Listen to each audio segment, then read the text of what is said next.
할렐루야. 오늘도 함께 새벽을 깨어 예배해 드리시는 모든 성도님들을 예수님의 이름으로 환영하며 축복합니다. 2025년 5월 29일 목요일입니다. 오늘도 말씀의 자리로 함께 사도신경 하심으로 나아가시겠습니다. 나는 전능하신 아버지 하나님 천지의 창조주를 믿습니다. 나는 그의 유일하신 아들 우리 주 예수 그리스도를 믿습니다. 그는 성령으로 잉태되어 동정녀 마리아에게서 나시고 본디오 빌라도에게 고난을 받아 십자가에 못 박혀 죽으시고 장사된 지 사흘 만에 죽은 자 가운데서 다시 살아나셨으며 하늘에 오르시어 전능하신 아버지 하나님 우편에 앉아 계시다가 거기로부터 살아있는 자와 죽은 자를 심판하러 오십니다. 나는 성령을 믿으며 거룩한 공계와 성도의 교제와 죄를 용서받는 것과 몸의 부활과 영생을 믿습니다. 아멘. 함께 기도하시겠습니다. 사랑과 은혜가 충만하신 주님 감사합니다. 지난밤 우리에게 또 깊은 단잠과 은혜를 허락하시고 또 오늘 새로운 하루를 시작하게 하시니 주님 감사합니다. 이 시간 말씀 앞에 우리가 모였습니다. 주님 곤고한 마음 가지고 혹시 참여한 우리 성도들 있다면 하나님 주님의 말씀으로 또 하나님 마음을 지경하여 주시옵소서.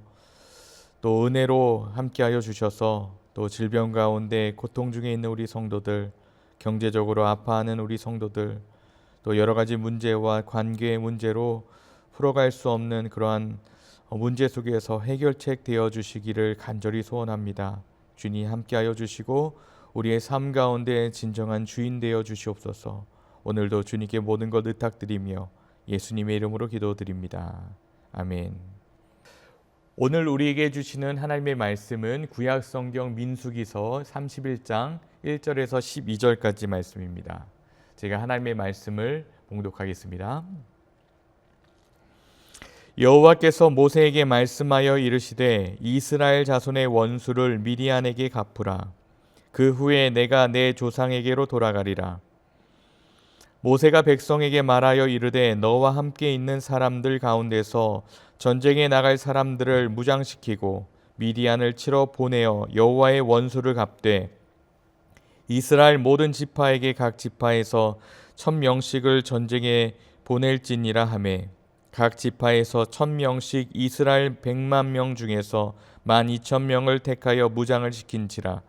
모세가 각 지파에 1000명씩 싸움에 보내되 제사장 엘르아살의 아들 비느하스에게 성소의 기구와 신호 나팔을 들려서 그들과 함께 전쟁에 보내매 그들이 여호와께서 모세에게 명령하신 대로 미디안을 쳐서 남자를 다 죽였고 그 죽인 자 외에 미디안의 5 왕을 죽였으니 미디안의 왕들은 에위와 레겜과 수르와 후르와 레바이며 또 부올의 아들 발람을 칼로 죽였더라. 이스라엘 자손이 미디안의 부녀들과 그들의 아이들을 사로잡고 그들의 가축과 양떼와 재물을 다 탈취하고 그들이 거처하는 성읍과 촌락을 다 불사르고 탈취한 것, 노략한 것, 사람과 짐승을 다 빼앗으니라. 그들이 사로잡은 자와 노략한 것과 탈취한 것을 가지고 여리고 맞은편 요단강가 모압 평지의 진영에 이르러 모세와 제사장 엘르아살과 이스라엘 자손의 회중에게로 나아오니라. 아멘. 이것은 하나님 말씀입니다. 오늘도 성령님께서 우리 함께 동행하셔서 우리 삶에 깊이 간섭하시기를 간절히 소원합니다. 그리하여서 선하신 길로 이끄시며 또 우리를 인도해 나가시기를 예수님의 이름으로 간절히 축복합니다. 오늘 말씀의 제목은 하나님은 결코 침묵하지 않으십니다 라는 말씀으로 함께 말씀을 잠시 여러분들과 나누기를 원합니다. 사랑하는 우리 동양선교교회 성도 여러분, 이 새벽에 오늘 민수기 31장 앞에 우리가 서 있는데 이 말씀은 많은 사람들에게 어쩌면 불편하게 느껴질 수도 있는 그러한 본문입니다. 왜냐하면 하나님께서 직접 전쟁을 명하시는 장면이기 때문입니다. 그러나 성경을 바라보는 눈이 이 시대의 문화나 감정에만 기대어 있다면 우리는 하나님을 인간의 이성 안에 가두는 그러한 잘못을 범하게 됩니다. 이미 우리는 이 시대가 얼마나 우리 사람 중심 또 이성 중심의 하나님 또 신을 만들어 가고 있는지를 아마도 많이 알고 계실 겁니다. 도덕주의, 또 치료의 하나님, 또 이신론이라는 이름 아래 하나님은 단지 착한 삶의 도우미로서 또 응급 상황에만 작동하는 그러한 존재로서 축소되어 있는 것을 우리는 보고 있습니다. 심판하시는 하나님은 불편하고 또 죄에 대해서 책임을 묻는 하나님은 싫다는 것, 이것이 요즘 사람들의 또 하나님을 바라보는 시각이 아닌가 생각이 되어집니다. 그런 하나님은요, 인간이 만든 그런 상상 속의 존재가 아닙니다. 말씀을 따라 실제로 살아가시는 역사하시는 분이신 거죠. 민수기 오늘 31장은 바로 그러한 사실을 우리에게 다시 한번 확인시켜 줍니다. 바로 오늘은 바로 전쟁이 일어나게 되는데 그 명령을 하나님께서 명령하십니다. 바로 하나님은 거룩하신 심판자이시기 때문인데요. 오늘 본문은 모세에게 하나님이 분명히 명령하시는 장면이 나옵니다. 이스라엘 자손의 원수를 미디안에게 갚으라. 그 후에 내가 내 조상에게로 돌아가리라 라고 2절에서 말씀하고 있죠. 하나님께서 모세의 죽음 전에 마지막으로 명하신 사명이 무엇이었습니까? 바로 심판이었습니다. 그 심판은요, 무자비함이 아니라 하나님의 공의의 실행이었습니다. 왜 미디안이었을까요? 그러면 미디안은 단순히 이방 민족이 아니라 하나님의 백성을 음행과 우상 숭배로 유혹했고 교회를 무너뜨리려 했던 그러한 자들이었습니다. 그래서 민수기 25장에 보면 시딤 사건이 나오죠. 여러분 이것을 꼭 기억해야 합니다. 이들은 발람의 계략으로 이스라엘을 타락시키고 하나님의 진노를 불러일으킨 그런 주된 장본인이었습니다. 하나님은요, 이 악을 결코 넘어가지 않으셨습니다. 침묵하지 않으셨습니다. 사랑하는 성도 여러분, 우리도 하나님의 오래 참음에 익숙해져 있습니다. 그래서 하나님이 아무 일도 하지 않으신다고 착각할 수 있습니다. 그러나 아닙니다. 하나님은 참으시되 반드시 참으시는 분이십니다. 왜 오래 기다리실까요? 우리를 사랑하셔서 돌아오기까지, 한 사람이라도 돌아오기까지 기다리시는 겁니다. 죄를 그냥 용서하고 그냥 넘어가시는 분이 아니시라는 겁니다. 그리고 이 전쟁은 두 번째로 하나님의 전쟁이었다라는 겁니다. 군사를 많이 모으지 않았습니다. 100만 명의 군사가 있었지만 12,000명 정도, 그 정도만 모았습니다. 각 지파별로 1,000명씩. 왜일까요? 전쟁의 주체가 사람의 수가 아니라 어떤 공격력의 무기가 아니라 전쟁의 주체는 바로 하나님이셨기 때문입니다. 바로 하나님께서 친히 앞장서시는 전쟁이었기 때문에 많은 수가 필요하지 않았던 거죠. 심지어 비느하스 제사장을 전쟁터에 보내시면서 성소의 기구와 나팔을 들려보냅니다. 이거는요, 전쟁이라기보다 사실은 예배 드리러 가는 모습입니다. 전쟁이면서 동시에 예배인 것을 하나님은 강조하시는 겁니다. 영적 전쟁인 거죠. 여러분 꼭 기억하십시오. 하나님께서 앞서 가시는 그 전쟁은 숫자가 많아서 이기는 것이 아닙니다. 아무리 적더라도 적은 수의 인원이라도 순종하면 이기고, 아무리 많아도 순종하지 않으면 지는 것이 바로 하나님이 이끄시는 전쟁입니다. 거룩한 사람들을 불러일으켜 하나님이 일하시는 전쟁이었다라는 겁니다. 세 번째는요, 바로 이스라엘은 완전한 승리를 거둡니다. 다섯 왕을 죽이고 그들의 군대를 무너뜨립니다. 그리고 무엇보다 중요한 인물이 나오는데요, 8절에 나오죠. 부올의 아들 발람이라고 마지막 부분에 나옵니다. 그는요, 어떤 사람이냐면요, 이스라엘을 저주하고 타락으로 이끈 자였습니다. 세계적인 전쟁이었지만 정말 결국 칼에 그 죽음을 맞이합니다.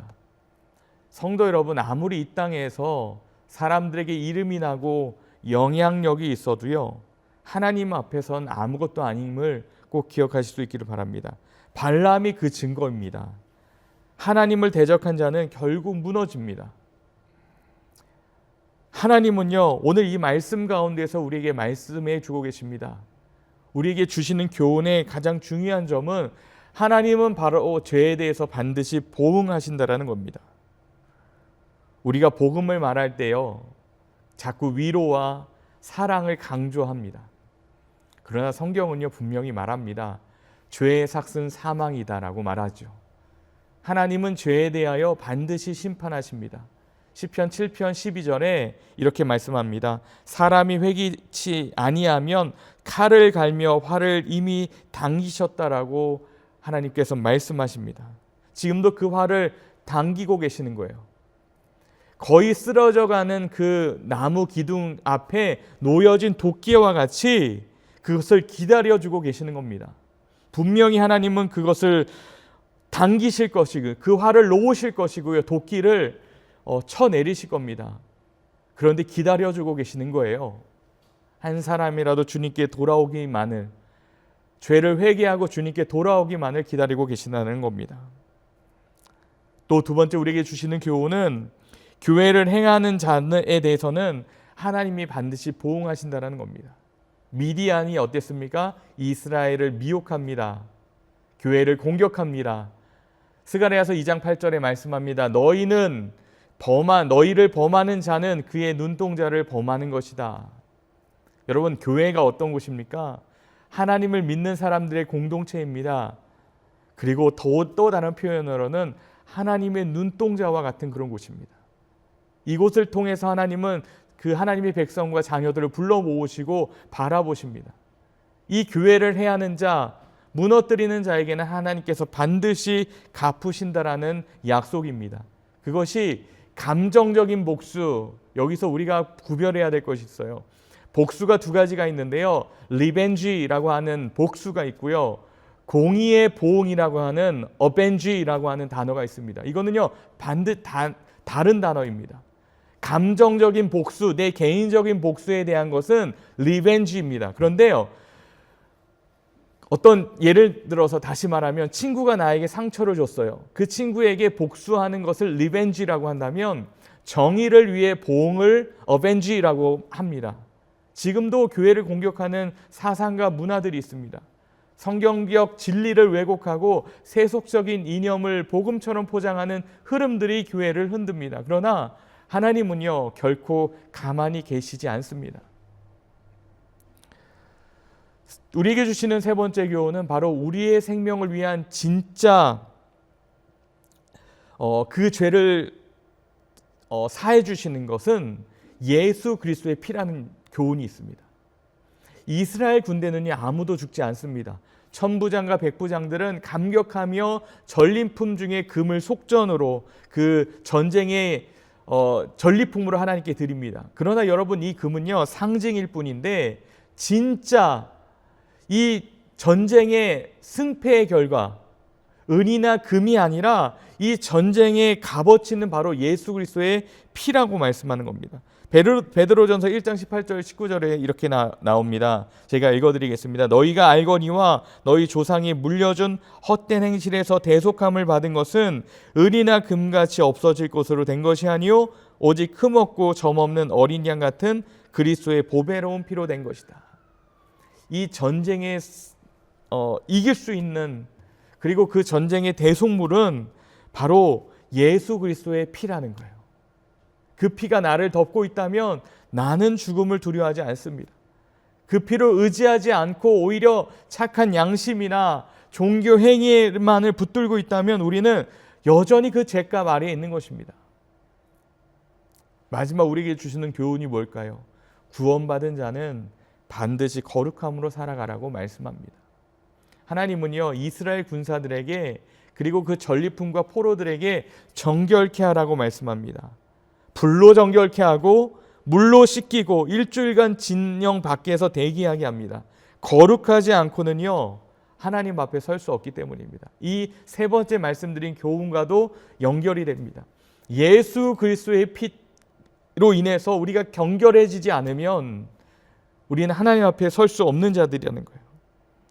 데살로니가전서 이렇게 말씀합니다. 4장에 하나님이 우리를 부르심은 부정케 하심도 아니요 거룩케 하심이라. 여러분, 구원이 공짜잖아요. 그래서 어쩌면 값싼 구원이라고도 이야기합니다. 그런데요, 그 거룩, 구원은 공짜지만 그 대가가 따릅니다. 오늘 우리도 우리의 마음과 몸을 깨끗하며 살아가야 하는 대가가 필요합니다. 그 구원을 공짜로 얻었다면 그거에 보답하는 심정으로 우리는 거룩함을 지키며 살아가야 합니다. 육신의 더러움, 영혼의 오염된 생각들, 음란과 탐욕과 시기와 분노와 이단 사상과 그 밖의 모든 욕심들을 버려야 합니다. 이것이 주님 앞에 나아가는 그 거룩함입니다.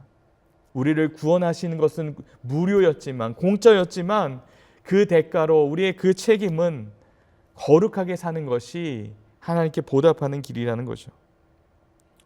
말씀을 마무리하겠습니다. 우리는 이신론을 믿는 것이 아닙니다. 다른 하나님을 섬기는 것이 아니라는 거예요. 이분법적으로 성경의 하나님, 여호와 하나님, 사랑의 하나님, 어떤 공의의 하나님을 나눠서 믿는 것이 아니라는 겁니다. 우리는요, 오직 한 하나님을 믿습니다. 이분은 성경에 나타나고 있는 말씀의 하나님, 또 사랑의 하나님, 그렇지만 공의의 하나님입니다. 심판하시는 하나님이십니다. 그분은 죄를 심판하시는 공의의 하나님이시면서 동시에 자신의 아들을 우리에게 보내주셔서 구원케 하시는 그 은혜의 하나님이시라는 겁니다. 이 하나님 앞에 두려움과 떨림으로 설 수 있기를 간절히 소원합니다. 동시에 담대하게 예수 그리스도의 피를 붙들며 오늘도 살아갈 수 있기를 간절히 축원합니다. 그분이 오늘도 우리의 교회를 보호하실 것입니다. 우리를 거룩하게 하실 것이고요, 마지막 날까지 우리를 인도하실 겁니다. 인내하시지요. 언제까지요? 한 사람이라도 돌아오기까지 인내하십니다. 그러나 언젠가 그 죄가를 물으시는 하나님이시라는 것을 여러분 꼭 기억하실 수 있기를 바랍니다. 사랑하는 동양선교교회 성도 여러분, 오늘 이 새벽에 다시 한번 깊이 이 말씀을 묵상하며 감사하며 또 하나님 앞에 거룩함으로 정결함으로 나아갈 수 있기를 간절히 바랍니다. 오늘 그 하나님을 기억하시며 공의의 하나님이라는 것도 여러분 잊지 않기를 간절히 소원합니다. 함께 기도하시겠습니다.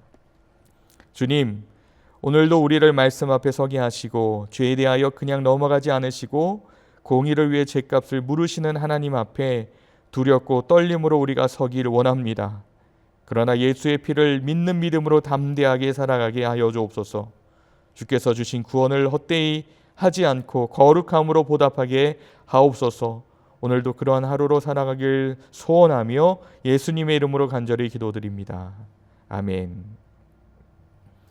계속해서 개인 기도의 자리로 함께 나아가시겠습니다.